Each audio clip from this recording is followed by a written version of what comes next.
Welcome back to US Snapshots.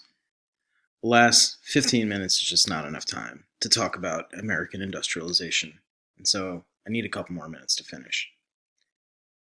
We talked about some of the major costs of industrialization in the last video, including child labor, exploitation of workers in general, poor protection for consumers, and environmental pollution. The movement that emerged in the late 1800s and early 1900s to combat these impacts was called the Progressive Movement. The Progressive Movement used certain kinds of methods and had very specific goals in mind. Some of these goals involved social reforms, like changing people's attitudes and changing the way that society operated, and other goals involved very simple economic reforms, transforming the power of workers, transforming the ways that things were produced, and reducing the power of monopolies and trusts and very, very wealthy businessmen. One of the methods that the Progressive Movement used was called muckraking, and this basically meant that journalists would write exposés. They would expose corruption in cities, in city governments, in police. They would expose racism.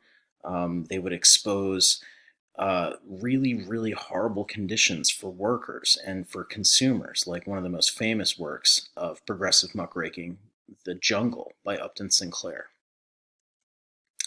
Additionally, progressives advocated for the growth of labor unions and advocated for workers to come together.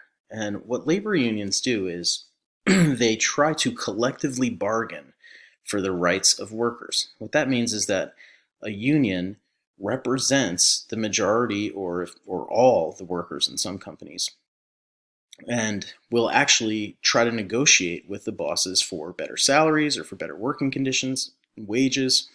The leverage that they use is that they could actually go on strike and stop work and shut work down.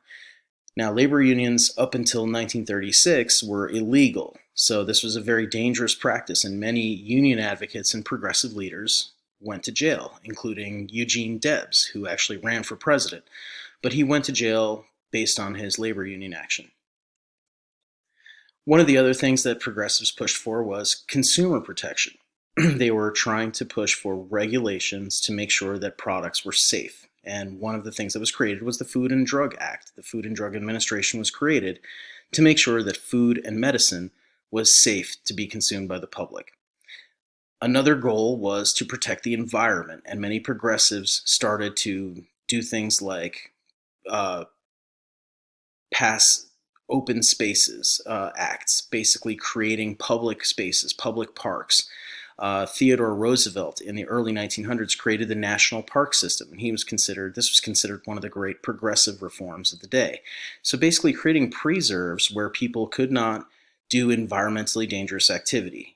There are even a lot of species that start to become protected from hunting and from other kinds of activities right around this time period in the early 20th century. So in closing, were the benefits of industrialization worth the costs?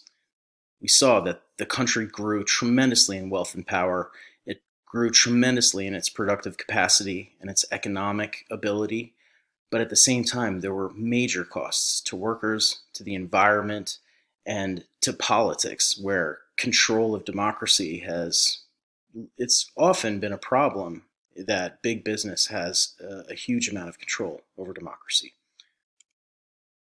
If you were running an agricultural country, a country that is primarily a farming country, but experiences a lot of poverty because of that, would you want to push your country towards industrializing, towards shifting towards factories, knowing that all these costs are going to come with the economic growth that might come with it?